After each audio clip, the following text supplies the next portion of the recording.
सञ्चालिका रानी रेणुका भट्टलाई आज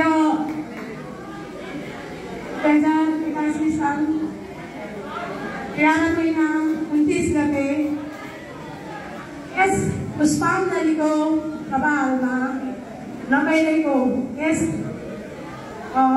विजय कार्यक्रम यानी कि शुभकामना कार्यक्रम समारोहका सभाध्यक्ष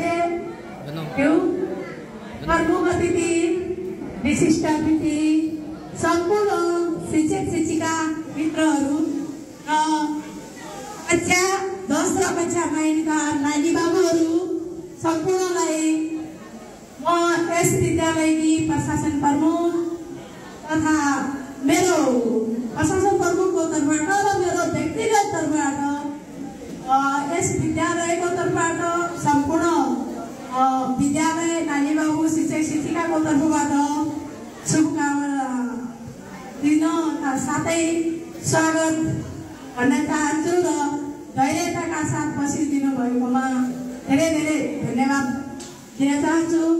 त्यसै गरेर सर्वप्रथम म यस कार्यक्रम आज यो कक्षा 10 को नानी बाबुहरूलाई विजय गर्नको लागि करिब हामी अन्तिम चरणमा पुग्यौं। अब हामीबाट छुट्टिने नानी बाबुहरू आफ्नो गन्तव्यतिर लाग्ने र हामी सधैँ जहाँको त्यही रहने अवस्था रहेको छ। यो आयोजना गर्नको लागि कम्पायर रहनुहुने आफ्नो संस्कारलाई नबिर्सिनुहुने संस्कारलाई निरन्तरता दिनुहुने नानी बाबुहरू कक्षा 9 का हाम्रा प्यारा ज्ञानी अनुशासित नानी बाबुहरूलाई म हृदयदेखि नै धेरै धेरै धन्यवाद दिन चाहन्छु र साथै नानी बाबुहरूको कक्षा शिक्षक लक्ष्मण बमसर र हिरा भण्डारी सरलाई पनि म यसमा सहजीकरण गरिदिनु भएकोमा धेरै धेरै धन्यवाद दिन चाहन्छु। अब आज विजय अनि शुभकामना नानी बाबुहरूको यसैको शुभकामना कार्यक्रममा मैले भन्ने सबै कुराहरू हाम्रा यहाँ एक पुष्पाञ्जली स्टार भन्न चाहन्छु म जगदीश भट्टारी सर। उहाँ एक हाम्रो लागि गोल भएर आउनु भएको छ यहाँ। उहाँ धेरै कम समय भयो यहाँ आउनु भएको, तर उहाँले धेरै लामो समय हामीसँग बिताउनु भएको जस्तो काम गर्नु भएको छ। उहाँलाई म मेरो व्यक्तिगत तर्फबाट र विद्यालयको तर्फबाट धेरै धेरै धन्यवाद दिन चाहन्छु। उहाँलाई कहिल्यै मिस गर्न सक्दैनौँ, हामी सक्दैनौँ, विद्यालयले सक्नै छैनौँ। सायद मलाई लाग्छ विद्यार्थी नानी बाबुहरूले पनि सक्नै छैनन्। उहाँले धेरै कुरा भनिसक्नुभयो, मैले बोल्नुपर्ने कुरा जति मलाई लाग्छ सायद उहाँले भनिसक्नुभयो र त्यसपछि गएर हाम्रो मावि कोअर्डिनेटर सर डमरू भट्ट सरले पनि धेरै कुरा भनिसक्नु भएको छ। त्यसैले म विद्यार्थी नानी बाबुहरूसँग व्यक्तिगत तरिकाले भेटेर पनि धेरै कुराहरू गर्ने गरेकी छु। मैले यहाँ सबै कुरा अब समय कम भएको हुनाले त्यति भनिराख्नुपर्छ जस्तो त लाग्दैन। तथापि मैले के भन्न चाहन्छु भने यस विद्यालयमा रञ्जनसम्म कक्षा 10 का नानी बाबुहरू कोही नर्सरीदेखि पढ्नुभयो होला, कोही एलकेजीदेखि, कोही 8 देखि, कोही 7 देखि, कोही 9 देखि, जे जति पनि हुनुहुन्छ उहाँहरू सम्पूर्णलाई एउटा रिक्वेस्ट के गर्न चाहन्छु भने यदि हजुरहरूको मनमा यस विद्यालयका कुनै नानी बाबुहरू, कुनै शिक्षक शिक्षिकाज्यूहरू, विद्यालय प्रशासन कसैबाट पनि गल्ती हुन गएको छ, हजुरहरूको चित्त दुख्ने काम, हजुरहरूको मा पुरै बाधा अर्चन आउने काम कसैबाट जान अञ्जनमा हुन गएको छ भने म विद्यालयको तर्फबाट क्षमा माग्न चाहन्छु। यसलाई एउटा ठाउँमा राख्यो भने भाडा त टकाउँछ, हामी मान्छे हो, यस्तो हुन्छ भनेर सहजै बिर्सिदिनु हुनेछ, यहीँ छोडेर जानुहुनेछ। यसलाई चाहिँ ठुलो रूपमा पछिसम्म गएर मलाई यो टिचरले यस्तो गरेको थियो, यो विद्यार्थीले यस्तो गरेको थियो, विद्यालय प्रशासनले यस्तो गरेको थियो भन्ने मनमा गुनासो राख्नु हुने छैन भन्ने आशा राख्दछु। र मैले शिक्षक शिक्षिकाज्यूहरूलाई धेरै चाहिँ तनाव दियो होला हजुरहरूको लागि, उहाँहरूप्रति पनि म क्षमा प्रार्थी छु। किनभने मैले बेला लाइन लिने गर्थ्यो क्या कसलाई चाहिँ कुन कुरामा कमी कमजोरी छ के गरेर हुन्छ सर प्लिज टिचरहरूलाई मैले प्लिज सर यो मेरो सब्जेक्ट हो यो तेरो सब्जेक्ट हो यो उसको सब्जेक्ट हो नभनिदिनु होला जसले जहाँ पाउनुहुन्छ जहाँ सक्नुहुन्छ सबैले चाहिँ विद्यार्थीको भविष्य सोचेर यहाँ विद्यार्थीहरूलाई चाहिँ हाम्रो नानी बाबुहरूलाई चाहिँ कामयाब बनाइदिनु होला कहाँ कसको के अभाव छ त्यो गरिदिनु होला भनेर मैले उहाँहरूलाई धेरै सघाएँ शिक्षक हाम्रा महाविद्यालय शिक्षकहरूलाई मैले सायदै धेरै नै चाहिँ चर्चा गरेँ हजुरहरूको लागि उहाँहरूसँग पनि म सेवाग्राही छु किनभने म मेरो एउटा कर्तव्य सम्झिन्थेँ कि म उहाँहरूलाई भन्दै पनि कि यति विद्यालयहरू छन् यति विद्यार्थीहरू देखेकी छु तर हाम्रो विद्यालयको विद्यार्थी पढाइमा कमजोर भए पनि अन्य विद्यालयका विद्यार्थीको तुलनामा धेरै नै डिसिप्लिन छन् सर प्लिज अब अलिकति यो उमेर हो बच्चाहरूमा आइहाल्छ त्यो भावना त्यसलाई चाहिँ अन्यथा नलिनु होला माइन्ड नगर्नु होला आफ्नै छोराछोरी सम्झेर उहाँहरूलाई सम्झाइ बुझाइ गर्नु होला एक दुई लट्ठी हान्नु होला हामी हाम्रो छोराछोरीलाई एक दुई लट्ठी हान्ने होइन अनि सम्झाइ बुझाइ गर्ने हाम्रो कर्तव्य हो र भविष्यमा गएर बच्चा विद्यार्थीहरूले म हजुरहरूको क्लासमा गएर पनि धेरै पटक भन्ने गरेकी छु पढ्ने भनेको एउटा किताबहरूले लेखेको किताब मात्र पढ्ने होइन हामीले टिचर पढ्ने हो विद्यार्थीहरूलाई पढ्ने हो साथीहरूलाई पढ्ने हो समाजलाई पढ्ने हो हाम्रो सोसाइटी पढ्ने हो हामीले सम्पूर्ण कुरालाई रिड गर्नुपर्छ सम्पूर्ण कुरा सिक्नुपर्छ किताबी नलेज भएर मात्र हामीलाई पुग्दैन हामीले जीवन बिताउनको लागि हामीले हाम्रो जीवन बिताइसके त्यही भएर हामीलाई अनुभव छ कि जीवन बिताउनको लागि एउटा bookish knowledge is not enough किताबी ज्ञानले मात्र प्रशस्त हुँदैन हरेक कुराहरू सिक्नुपर्छ संस्कार संस्कृति अनुशासन हामी ए प्लस ल्याउला हामी 4 मा 4 GPA ल्याउला तर हामीले साथीहरूसँग गर्ने बिहेभ हामीले टिचरसँग गर्ने बिहेभ हामीले हाम्रो प्यारेन्ट्ससँग गर्ने बिहेभ हामीले सिकेका छैनौँ यदि भने हामीले हाम्रा प्यारेन्ट्सले सिकाएका कुराहरू हामीले हाम्रा समाजले सिकाएका कुराहरू हाम्रा टिचर्सले सिकाएका कुराहरू हाम्रा दिमागमा रहँदैनन् हामीले त्यसलाई नेग्लेक्ट गर्छौँ यदि भने हाम्रो 4 GPA ल्याएको पनि कुनै अर्थ रहनेछ हामीले ए प्लस ल्याएको पनि कुनै अर्थ रहनेछ हामी कामयाब कब हुनेछौँ हामी असल नागरिक कब बन्नेछौँ जब हामी हाम्रो कर्तव्य बिर्सिने छैनौँ जब हामी हाम्रो संस्कार बिर्सिने छैनौँ जब हामी अनुशासन बिर्सिने छैनौँ तब मात्रै हामी एक असल नागरिक बन्नेछौँ र यो समाजमा हामी केही न केही गरेर उभिन सक्ने एउटा क्षमतावान नागरिक बन्नेछौँ त्यस कारणले गर्दाखेरि हामीले ए प्लस ल्याउँदैमा 4 GPA ल्याउनुको साथसाथै हामीले यी कुरा पनि ग्रहण गर्न सक्यौँ भने सगन्ध हुन्छ त्यस कारणले गर्दाखेरि हाम्रो 74 मा हाम्रो यो विद्यालय उद्घाटन गर्नको लागि लालजन छाङ सर यो क्षेत्रीय शिक्षा निर्देशक हुनुहुन्थ्यो उहाँले भन्नुहुन्थ्यो म कट्टो लगाएर पढेको हुँ हाफ प्यान्ट लगाएर पढेको हुँ तर म एभरेज विद्यार्थी थिएँ म ट्यालेन्ट पनि थिएन विक पनि थिएन एभरेज विद्यार्थी थिएँ तर आज म एउटा कामयाब नागरिक भए एउटा असल नागरिक भए एउटा आफ्नो स्टेजमा उभिन सके तर मैले सुनेको छु मेरो बाबुले 100 मा 100 ल्याउँछ तर बाबु एक गिलास पानी ल्याउन भनेर पर्काएर हजुर के गर्दै हुनुहुन्छ हजुर त्यति पानी ल्याएर खान सक्नुहुन्न भनेर भन्छन् नानी बाबुहरूले यस्तो प्लिज तपाईँ प्यारेन्ट्सहरू यहाँ हुनुहुन्छ यस्तो नबनाउनु होला पढाइ त्यो जो चाहिँ हामीले हाम्रो जीवन उपयोगी पढाइ गर्छौँ त्यो पढाइ हो भनेर उहाँले चाहिँ भनेर जानुभएको थियो म कहिले बिर्सिँदैन म भन्ने गर्थेँ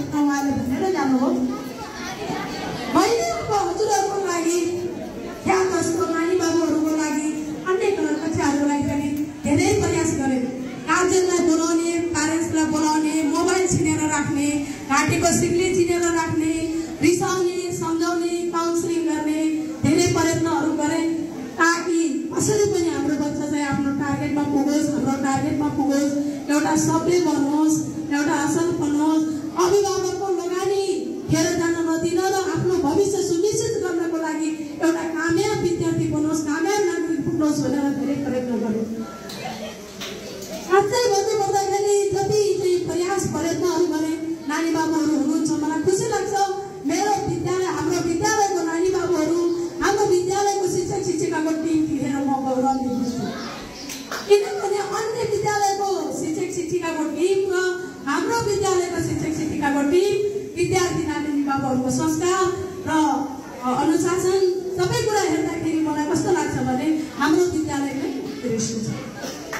मलाई त्यस्तो फिल हुन्छ किनभने अन्य कार्यक्रमहरूमा जान्छु, हामी बाहिरबाट लगेर जान्छु, यताउता हेर्दाखेरि आज सरले भनिहाल्नुभयो हामीले गाइड गरेर पठाइदिउँ बच्चा नानी बाबुहरूलाई एडको लास्ट इयर पनि पठाइदिउँ, यस वर्ष पनि पठाइदिउँ, क्याप्टन पनि राखेर पठाइदिउँ। हामीले जे भन्दै त्यो फलो गर्छौँ नानी बाबु। एक दुईजना अलिकति आउट डिसिप्लिन भए पनि अरूले चाहिँ कन्ट्रोलमा ल्याइदिन्छ। यति खुसी लाग्छ, यति खुसी लाग्छ। आज हाम्रो नानी बाबुहरूको तेस्रो परीक्षा गयो, आजसम्म सफल छन्, राम्रो ह्याप्पी छन्, खुसी लाग्छ। जबकि हाम्रो विद्यालयले अन्य विद्यालयमा भर्ना नलिएको, काम नलग्ने तापनि विद्यालयको नियममा बस्न सक्यो भने लिएको। पढाइ खोजेको हुँदैन, हामीले मात्रै अनुशासन संस्कार खोजेको। अनुशासन र संस्कारमा छ भने त्यसलाई बनाउने टिममा हाम्रो। मलाई अस्ति जगदीश सरदेखि यति खुसी लाग्यो। विवेक सायद अहिले आउनु भएको छ होला, उहाँको लेडीले भन्नुभयो मेरो त बच्चा आउँदैन, के गर्दैन। मैले भने इक्जाम नदिनु नि त, म आउँदैन भने। हामीले के भनेको थियो, एक महिना अगाडिदेखि मैले विवेक बाबुलाई के भनेको थिएँ भने बाबु तिमी लेख्ने मात्रै गरेर नपढ, तिमीलाई टेन्सन हुन्छ, तिमीलाई टाउको दुख्छ, प्रब्लम हुन्छ भने प्लिज तिमी बुकबाट साथ दिनु। कुनै पनि टिचरले तिमीलाई पढाएन भन्यो भने म छु तिमीलाई। किनकि यसरी पनि हामीले धेरै बच्चाहरूलाई लक लाग्यो भने यसरी पनि बच्चाहरूलाई पार भएको देखेको छु। र मैले त्यो भनिरहँदाखेरि सरले के भन्नुभयो भने आई मात्र थियो भने मेरो विषयमा पास गर्ने जिम्मा मेरो, म ठेक्दा। यति भन्दाखेरि पनि नानी बाबुहरूले त्यसलाई अटेरी गर्यो भने त्यो साइलेन्ट टिचरको पापै लाग्छ जस्तो मलाई। एक्टिभ भयो जगदीश सर भनिहाल्नु भयो भने र मलाई साह्रै खुसी लाग्यो। मलाई लाग्छ उहाँले डायरी यति भर्नु भएको छ नानी बाबुहरूको लागि। 10को मात्रै होइन, अन्य क्लासहरूको पनि यति चाहिँ मेहनत गर्नुभएको छ। मेहनत सबै टिचरहरूले गर्नुभएको छ, राम्रो गर्नुभएको छ। मैले भनिसकेँ हाम्रो विद्यालयको टिमै राम्रो छ। तर उहाँ नयाँ न्यू हुनुहुन्छ, 1 वर्ष भयो र उहाँले हरेक कुरा फलो गर्नुहुन्छ क्या।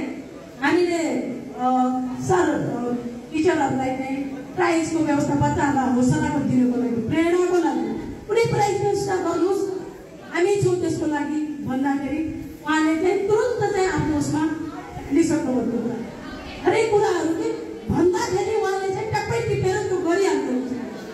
मेहनत यति गर्नुहुन्छ, सरले भनिसक्नुभयो उहाँको पनि परिवार होला, उहाँको पनि आफ्नो पर्सनल लाइफ होला, हरेक कुरा हो। तर विद्यालयको लागि, विद्यार्थी नानी बाबुहरूको लागि यति गर्नुहुन्छ। आफ्नो विषय छोडेर लास्ट पिरियडमा 8मा समस्या छ, सर प्लिज साइन्स पनि हेरिदिनुहोस्। उहाँलाई मैले साइन्स पनि हेरेर लगाएँ, सेक्सन बी बनाएको। किनकि साइन्समा चिप्पिहाल्छ। साइन्स एउटा सब्जेक्ट अलिकति साइन्स र हेल्थमा अलिकति बच्चाहरूलाई पनि त्यस्तै लाग्छ। त्यहाँनिर चाहिँ अलिकति सब्जेक्ट नै अलिकति त्यस्तै छ, नानी बाबुहरूलाई अलिकति गाह्रै हुन्छ। त्यस कारणले गर्दाखेरि हामीले धेरै हाम्रो मावि टिचर टिम पनि धेरै राम्रो, हाम्रो सम्पूर्ण विद्यालयको शिक्षक शिक्षिकाको टिम धेरै राम्रो लाग्छ। अलिकति काहीँ खटपट हुन थाल्यो भने मैले अलिकति त्यसलाई चाहिँ चलाइदिएँ भने त्यहाँ सब साम्य भइहाल्छ। राम्रो लाग्छ, खुसी लाग्छ, खुसी छु। अनि अब यो हाम्रो विदाई शुभकामना दुइटै भन्नु यसलाई। अब आउँदै गरेको एसी परीक्षाको लागि अब धेरै बोलिरहँदाखेरि अब नानी बाबुहरूलाई भोक पनि लागिसक्यो होला, त्यहाँदेखि कतिले खाना खानु भएको छैन। फेरि पनि हामी औपचारिक रूपमा आज विदाई कार्यक्रम भए पनि अनौपचारिक रूपमा चाहिँ हामी खाँदैछौँ। त्यहाँ गए पनि संसारको जुनसुकै कुरामा पुगे पनि जगदीश सरले मेरो पुरै कुरा भनिदिनु भयो। प्लेनमा चढ्दा पाइलट हाम्रो बच्चा होस्, हस्पिटल जाँदा डक्टर हामीलाई त्यहाँ औषधि दिने हाम्रो नानी बाबुहरू हुन्। हामी जहाँ पनि जान्छौँ हाम्रा नानी बाबुहरूको अनुहार त्यहाँ देख्न पाइयोस्। यो सुन्न नपरोस्, यो सुन्नुभन्दा पहिला कान फुटोस्, जो उहाँले भन्नुभयो एकदमै मलाई त्यो मेरो मनको कुरा भन्नुभयो। त्यस्तो लाग्छ। ठिक छ, हाम्रो सबैजना राम्रो हुनुहुन्छ, अझै पनि समय छ, मेहनत गर्नु होला। कक्षा 10को नानी बाबुहरू धेरै कुरा हामीले चाहिँ हिजो भेटेर पनि हामी काउन्सिलिङ कन्भिन्स गर्ने गरेका छौँ। त्यहाँ पनि जान्छौँ, जहाँ पनि नानी बाबुहरू पुग्ने हो, यो समाजमा एउटा सफल नागरिक भएर उभिन सक्ने बन्नु हाम्रो यही छ शुभकामना। अब आउने एसी इक्जामको लागि राम्रो तयारी गर्नु होला। विद्यालयको इज्जत, अभिभावकको लगानी, आफ्नो भविष्य सबै कुरालाई सुनिश्चित गरेर अगाडि बढ्नुहुनेछ भन्ने हामी आशा गर्दछौँ। विद्यालयलाई एकदमै हाम्रो डिभिजनले भन्नुहुन्छ कुनै विद्यार्थी कुनै कुरामा नाम निक्ल्यो के भयो भने हामी सफल भयौँ, हामी धनी भयौँ भनेर लेख्नुहुन्छ। एकदमै मनपर्छ। हो, शिक्षकको तलब, शिक्षक हाम्रो देशमा चाहिँ शिक्षकलाई एकदमै चाहिँ अलिकति अन्य कन्ट्रीको भन्दा अलि परै राखेको हुन्छ। हामीले चाहिँ त्यो कुरोलाई चाहिँ हामी चाहिँ हाम्रो मनस्थितिमा चाहिँ त्यो नरोस् भन्ने कुरा हो। अब उहाँले भन्नुहुन्छ हाम्रो लगानी, हाम्रो कमाइ नै त्यही हो। वास्तवमा हाम्रा नानी बाबुहरूले के गर्न सके, कति सफल भए, हामी शिक्षकहरूको गर्वको कुरा त्यही हो। हाम्रो कमाइ त्यही हो। टिचर, शिक्षक शिक्षिकाहरू, हामी टिचरहरूले कहिले गाली गर्ने, पिट्ने, के गर्ने, मैले बार भन्ने गर्छु, एक लट्ठी कुनै टिचरले पिट्यो भने 2 दिन खानै मन लाग्दैन। त्यतै गिल्टी फिट हुन्छ क्या। पाठ्यात्मक परिस्थिति किन आयो? म क्लासमा गएर पनि हजुरहरूलाई भन्ने गर्छु, प्लिज टिचरलाई रिसाउनु पर्ने र पिट्नु पर्ने वातावरण सिर्जना नगर्नुहोस् न। हजुरहरू धेरै ज्ञानी हुनुहुन्छ, शिक्षक शिक्षिकाभन्दा धेरै माथि हुनुहुन्छ। टिचर भनेको 1 सब्जेक्टको ज्ञाता, हजुरहरू भनेको 7 सब्जेक्टको ज्ञाता, 7 सब्जेक्टको ट्यालेन्ट स्टुडेन्ट हो। हजुरहरू 7 सब्जेक्टको नलेज हुन्छ, टिचरलाई 1 सब्जेक्टको हुन्छ। त्यसैले टिचर भनेको एउटा गाइड गर्ने गाइडेन्स मात्रै हो। हजुरहरू सबै कुरालाई हजुरहरू नै हो। प्लिज त्यस कारणले गर्दाखेरि कता दुःख लाग्दछ। हिजो अस्ति त्यो एक सेट डेस्क बेन्च बनाउनको लागि 8,000-9,000 रुपियाँ खर्च हुन्छ। त्यहाँ चाहिँ त्यो डेस्क बेन्च कोरेको देख्दाखेरि यस्तो लाग्यो हामीले के संस्कार दियो। हामीलाई विद्यार्थीप्रति गुनासो छैन, हामीलाई विद्यार्थीप्रति दुःख लागेन, हामीप्रति नै गिल्टी फिल। किनभने हामीले के संस्कार सिकायौँ, हामीले के संस्कार दियौँ। आफै बसेको डेस्क बेन्च कोरेर पुरा चाहिँ पत्रकार बनाइदियो। के दियौँ हामीले?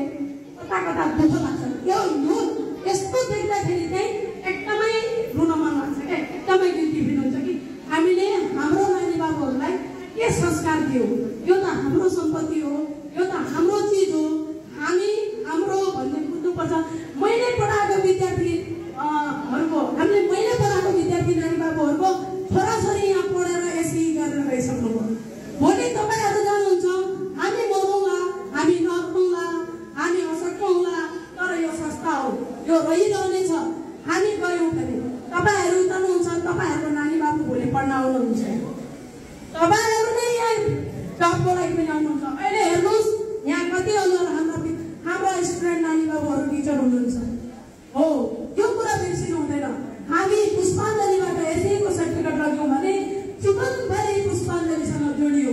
यो नबिर्सिनुहोस् कि हामी पुष्पाञ्जलीबाट गयौँ, बिन्दास भयौँ।